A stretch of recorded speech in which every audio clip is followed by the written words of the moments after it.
মঙ্গলবার বর্ণময় বিশাল মিছিল নিয়ে নমিনেশন করলেন মালদার দুই তৃণমূল প্রার্থী। নমিনেশন দাখিলের মিছিলে তৃণমূল নেতাকর্মীদের মধ্যে নজরে এলো ব্যাপক উৎসাহ উন্মাদনার ছবি, যা দেখেই খুশিতে উৎফুল্ল হয়ে মালদায় দুই কেন্দ্রে আসন্ন লোকসভা নির্বাচনে ঘাসফুল ফোটানোর দাবি করলেন তৃণমূলের দুই প্রার্থী।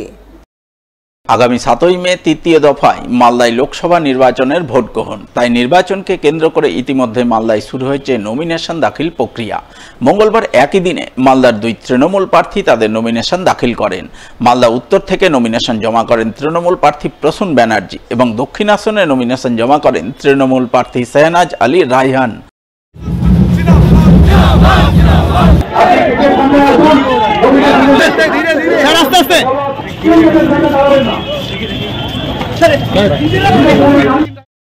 উত্তর মালদা লোকসভা আসনের তৃণমূল প্রার্থী পুরাতন মালদার শাহপুর থেকে মিছিল করে নমিনেশন দাখিল করেন। তার সমর্থনে বিশাল বর্ণময় মিছিলের আয়োজন করা হয়। মিছিলে তৃণমূল প্রার্থী ছাড়াও পা মেলান রাজ্যের মন্ত্রী তাজমুল হোসেন, জেলা তৃণমূল সভাপতি আব্দুর রহিম বক্সি, তৃণমূল নেতা বাবলা সরকার, কার্তিক ঘোষ, বিভূতিভূষণ ঘোষ, শফিকুল ইসলাম, রফিকুল হোসেন সহ আরও অনেকেই।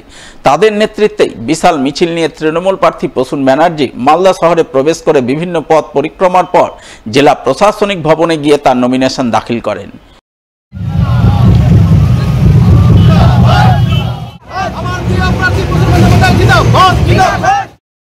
পাশাপাশি দক্ষিণ মালদা লোকসভা আসনের তৃণমূল প্রার্থী শাহনাজ আলী রায়হানও বিশাল মিছিল নিয়ে নমিনেশন দাখিল করেন। দাখিলের পূর্বে তিনি দলীয় নেতাকর্মীদের নিয়ে প্রথমে মালদা শহরের বিভিন্ন পথ পরিক্রমা করেন। মিছিলে নেতৃত্ব দেন রাজ্যের মন্ত্রী সাবিনা ইয়াসমিন, জেলা তৃণমূল সভাপতি আব্দুর রহিম বক্সি, তৃণমূল নেতা কৃষ্ণেন্দু চৌধুরী, প্রতিভা সিং, লিপিকা বর্মন ঘোষ সহ অন্যান্যরা। তাদের উপস্থিতিতেই তৃণমূল প্রার্থী গোটা শহর পরিক্রমা করে জেলা প্রশাসনিক ভবনে গিয়ে নিজের নমিনেশন দাখিল করেন।